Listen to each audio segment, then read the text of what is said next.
At 10:30 on Channel 5.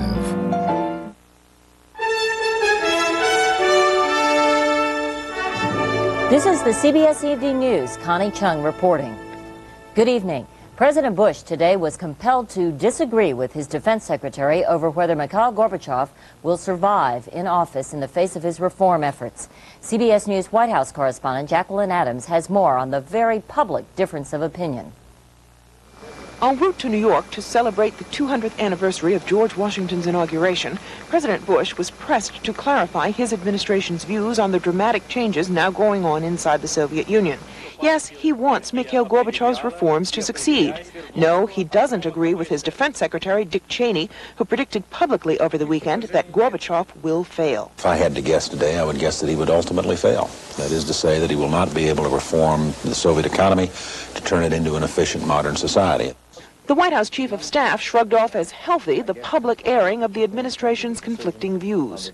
I think the President and Secretary Baker, in a sense, are hoping that Gorbachev's movement towards reform and restructuring the Soviet Union does succeed. Despite the flap, the President seemed determined to enjoy the reenactment of George Washington's inauguration. So help me God. On the spot where the first president described his anxieties and deficiencies, the 41st president admitted some things haven't changed. So much remains constant, so much endures, our faith in freedom. For individuals, freedom to choose, for nations, self-determination and democracy. For the last week, President Bush has been crisscrossing the country trying to erase the image of an administration adrift and unfocused. This weekend's mixed signals on Gorbachev's chances of success, though, just prove that after 101 days in office, there's a lot of work still to be done. Jacqueline Adams, CBS News, the White House. British Prime Minister Margaret Thatcher today tried but failed to budge West German Chancellor Helmut Kohl from continuing to press for superpower talks on reducing short-range nuclear weapons in Europe. The meeting in West Germany lasted 3 hours. Ron Allen has details. Prime Minister Thatcher and Chancellor Kohl were all smiles as they started their talks. But later it was clear the two leaders had dug in their heels on opposite sides of a dispute that strikes at the very core of the NATO alliance. The West Germans' desire for the U.S. to negotiate with the Soviets to eliminate American short-range nuclear missiles in Europe that have been a key element of the NATO strategy. NATO doctrine, again, is flexible response. Flexible response isn't something you mouth and then it comes into effect. This has nothing at all to do with the Germans having become unreliable or anything like that. There can be no question of that. Kohl has adopted an anti-nuclear position because of increasing political pressure at home. But that position has put him at loggerheads with U.S. policy, which insists the Lance nuclear missile should be modernized, not negotiated away. If we remove those nuclear weapons, it would present us with a different military and strategic problem that we're not ready to accept yet. That problem? The Soviet Union's overwhelming advantage in conventional forces in Europe. But some U.S. analysts believe that problem could be overcome by reducing the Soviet forces along with the short-range missiles. I think there is a major window of opportunity right now to achieve substantial results in arms reductions with the Soviet Union. This is because of Mr. Gorbachev, who has made some stunning concessions on long-established Soviet positions. The Bush administration is deeply concerned that the West German position will drive a wedge in the NATO alliance. The diplomatic maneuvering will move into high gear as NATO tries to pull together a united front for its 40th anniversary next month. Ron Allen, CBS News, Washington. New questions were raised today in the battleship Iowa disaster. Quoting survivors, a published report says a 16-inch gun in the number 1 turret misfired shortly before a gun in the number 2 turret exploded. 47 crewmen were killed. The report says the misfire may have caused the drill to be shifted to turret 2 earlier than planned. The Navy would neither confirm nor deny that a misfire occurred. NASA technicians in Florida worked today to repair a pump and fuel line on the shuttle Atlantis. While a new launch date is decided, the Atlantis pilot and co-pilot flew jet trainers back to the Johnson Space Center in Houston. NASA hopes to try again this week, possibly on Friday. Coming up next on the CBS Evening News, solidarity hits the campaign trail in Poland, and later on Inside Sunday, the presidency and George Bush. The first 200 years, the first 100 days. May, a special spot on the scene at 10 on What's the best kind of fruit? The kind that's fresh, moist, and plump. That's why Sunsweet are my favorite kind of pitted prunes. Moist, plump, and fresh. Sunsweet, because the best prunes are fresh prunes. Lucky for this diver, he has a thin, powerful seal. So thin it's virtually airtight. So powerful it even holds up to pressure. No, it's not on this diver's mask. The seal is on his dentures. Extra Hold Fast Teeth has a seal so thin yet so powerful, it's virtually airtight. For a hold that's closer to real than any ordinary adhesive, Extra Hold Fast Teeth, the Extra Hold seal that's closer to real. Compaq has consistently led the industry with products that incorporate the latest technology. Ms. Lucas, it's time to board. You have time for this? I have time. The Compaq laptop pushes the state of the art. Now that's neat. It's my secret weapon. Compaq understands what its customers want. Welcome to New York. How was the flight? I can't wait to show you. Gas pain, bloating.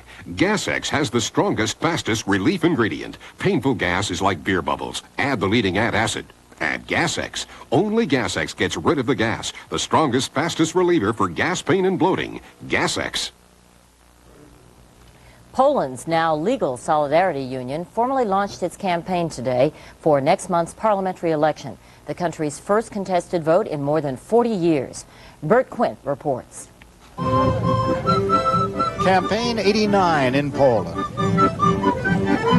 Still a far cry from the free elections the West takes for granted, but today a brand new legal opposition organized by Solidarity took to the campaign trail seeking signatures and money to back its candidates. And for the first time, candidates from the Communist Party and the rubber stamp parties that are its allies found themselves forced to argue their cause and ask for votes from people who suddenly have some choice. Under the complicated rules worked out between the government and Solidarity, the Communists and their allies are guaranteed a majority in the new Polish parliament to be elected in June. But a significant number of seats will be contested in the freest election the communist world has known, enough to give the opposition at least veto power. The next election, in 4 years, is to be wide open. Lech Wałęsa isn't running, but he gave his blessings and a propaganda boost to the 261 opposition candidates by posing for campaign pictures with them. Other prominent Solidarity members are seeking election. The historian, Adam Michnik, says he'll stand in Parliament for the same democratic principles he's often been jailed for. Solidarity spokesman Janusz Oniuszkiewicz began his grassroots campaign explaining why Solidarity is competing in restricted elections instead of waiting for really free ones.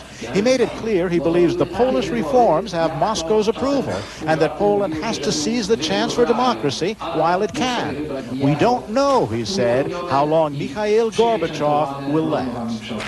Bert Quint, CBS News, Warsaw. In Moscow, police today arrested leaders of several underground political groups. The dissidents were selling their illegal publications and refused orders to disperse. The groups want multi-party elections, free trade unions, and other democratic reforms. A democratic institution is 200 years old today, the presidency of the United States. 200 years from George Washington to George Bush. Tonight on Inside Sunday, the two Georges, how the presidency began, and the challenges facing the man who occupies the office today. We begin with Wyatt Andrews and the bicentennial celebrations in our nation's first capital. I do solemnly swear. At times, this was a quirky-looking ceremony. A professional actor in wig and period clothes played out parts of George Washington's first inauguration, the image of America's first ceremony of state 200 years ago today. To many people, today is the nation's real bicentennial, not the 4th of July, when a group of rebels simply declared independence, but this day in April, 13 years after that, when the wartime leader of those rebels had to come up with a government. Today was the celebration of how that modest, capable man took the Constitution and then invented how to be president. It was the very fact that he didn't want to be king, and that he very reluctantly left Mount Vernon to take this job that made all the people in the country want to be for him. How unlikely it must have seemed then that we might become United States.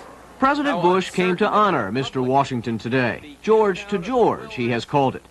There are no kings in America, but this is the celebration of that unbroken line of succession. Every 4 years, another inauguration.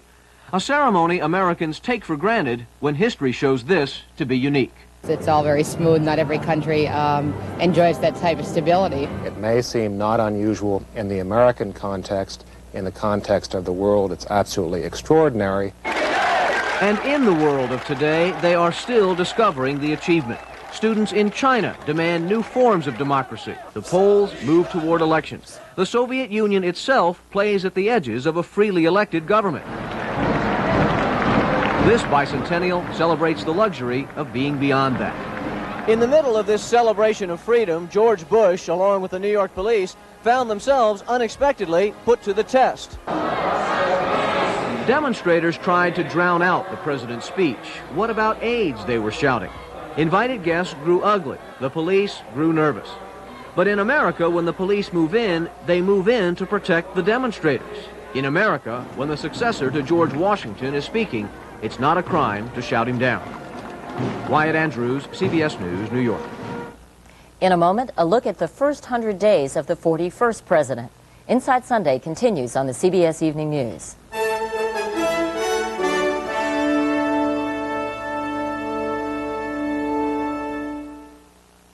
The elevators are out? I'm sorry, Mr. James. Ed James?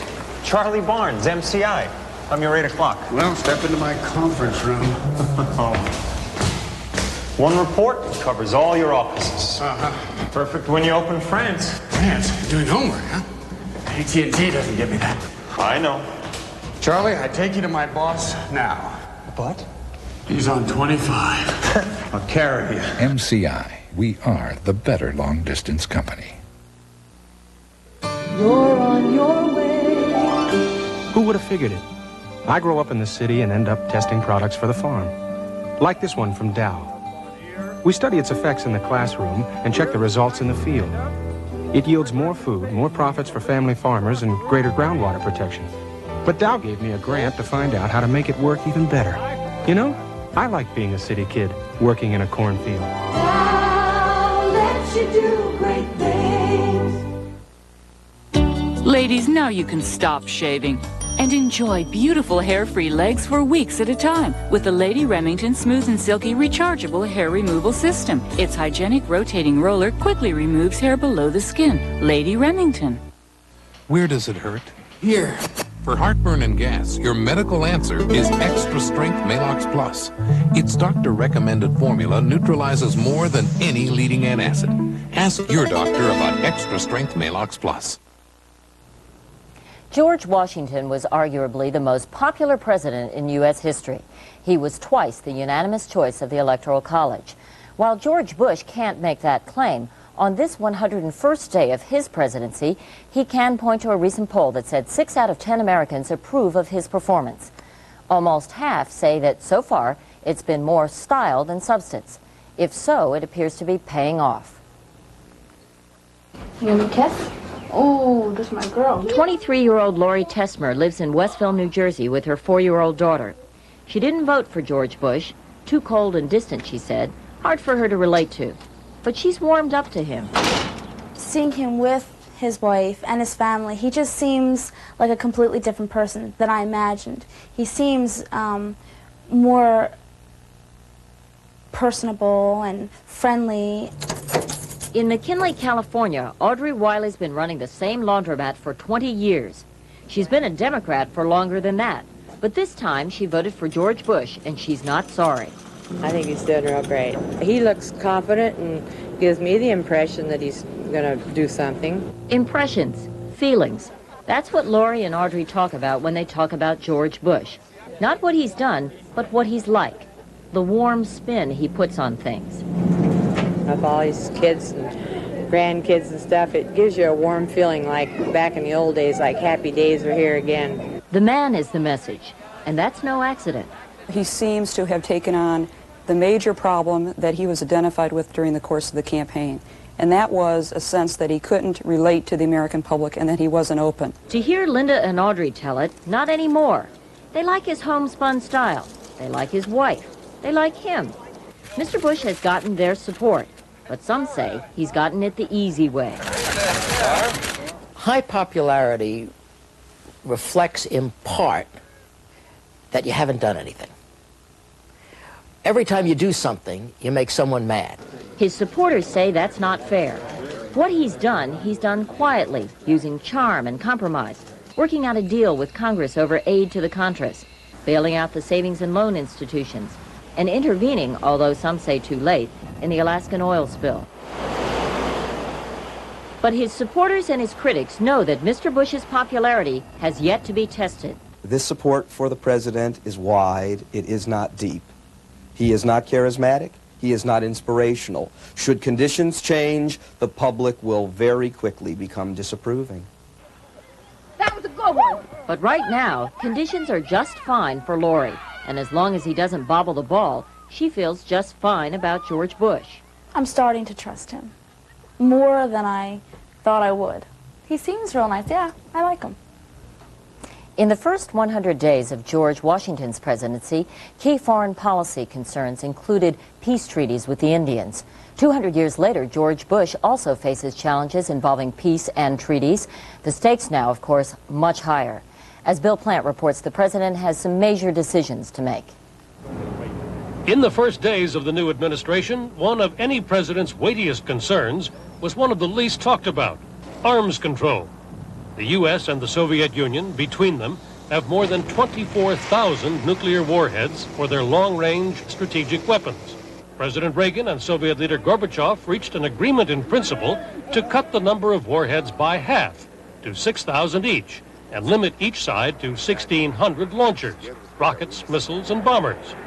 Over the next 2 years, negotiators in Geneva worked out much of the actual treaty language. 100 days into the Bush administration, the new president faces a choice. He can take the treaty language left on the table by the Reagan administration, or he can move to put his own stamp on any potential agreement. But as of now, just before Secretary of State Baker goes to Moscow to set a date for reopening arms talks, the whole treaty question is still unresolved. Unless there is a real need to change something, it ought not to be changed, because the Soviets will ask for something in return that may not be in our interest to provide. You know, there's the saying, if it ain't broke, don't fix it. But the pressures for change come not only from those who want Mr. Bush to get the political benefit of putting his own stamp on the treaty, but also from those who believe the existing draft has technical problems. There's no doubt in my mind that this draft treaty could be significantly improved. It could be improved to produce a balance in which there were fewer warheads than the treaty now contemplates, but those warheads were less vulnerable to attack. Sources tell CBS News the administration is not looking at deep-rooted changes, only what one expert called constructive improvements. And there is still much that hasn't been settled, the issue of mobile missiles. The U.S. wanted them banned, but now says it will deploy them. This presents serious verification problems. So do the submarine-launched missiles, which are almost impossible to find. Then there is the question of Star Wars, the strategic defense initiative. Bush could find himself in a position where, yes, indeed, he's put his stamp on the treaty, but he's done it in a way that's kept the treaty from being concluded or forced him to back away from the position. But ultimately, the administration's biggest concern is whether it can persuade the Senate to ratify an arms control treaty. Secretary of State Baker has hinted that he believes the current draft would be difficult to ratify, and that is probably the clearest signal to expect some subtle but real changes, as George Bush makes one of the most important and far-reaching decisions of his presidency. Bill Plant, CBS News, the State Department. Incidentally, George Bush might have a much longer title today had George Washington not insisted on being addressed simply as president. Washington rejected such loftier titles as His Highness the President of the United States of America and Protector of the Rights of the Same.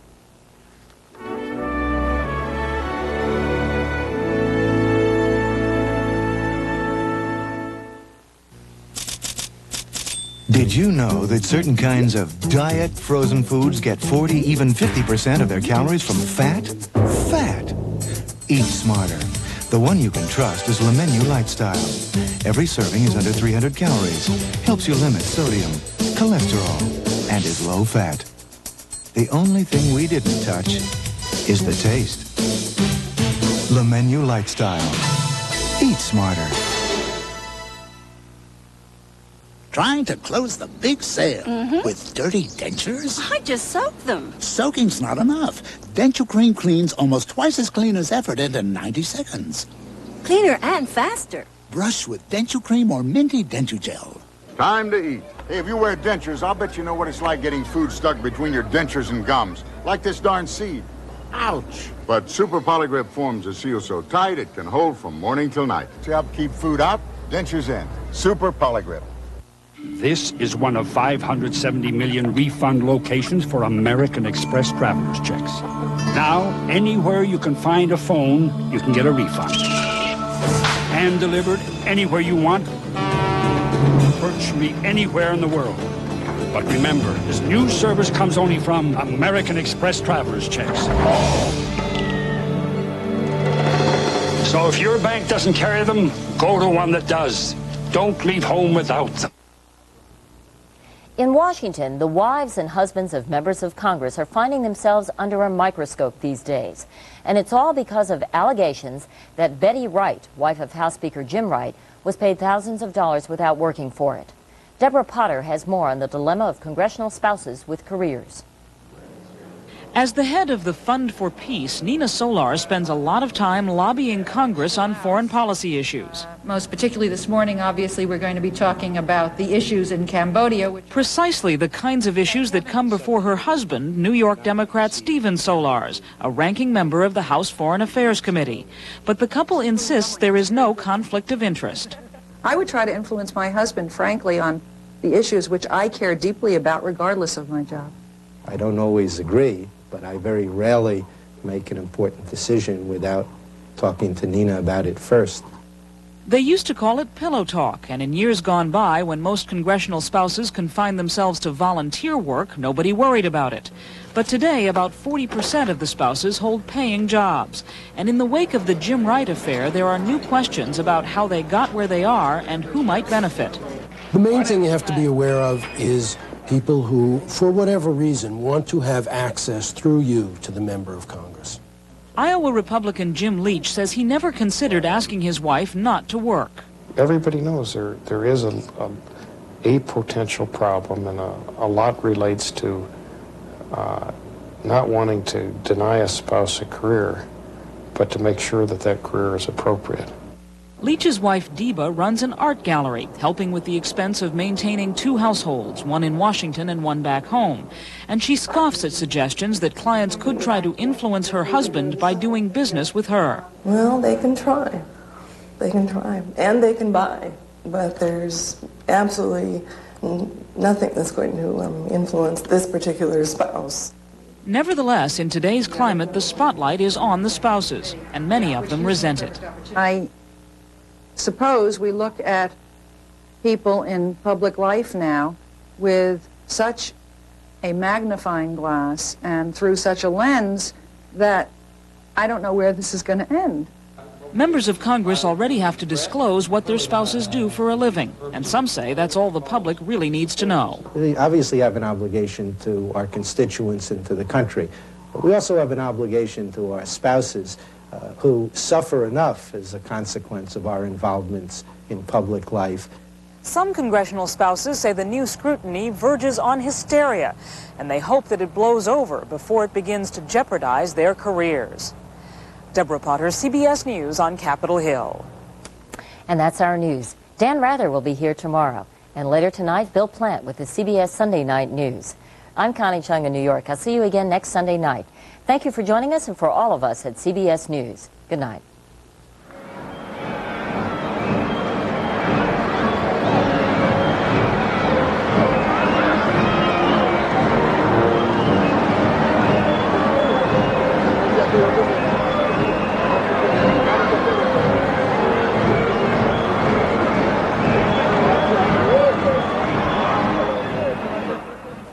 I'm Kathleen Sullivan. I'm Harry Smith. This week we'll be live in Louisville at the Kentucky Derby. Also, LA Law's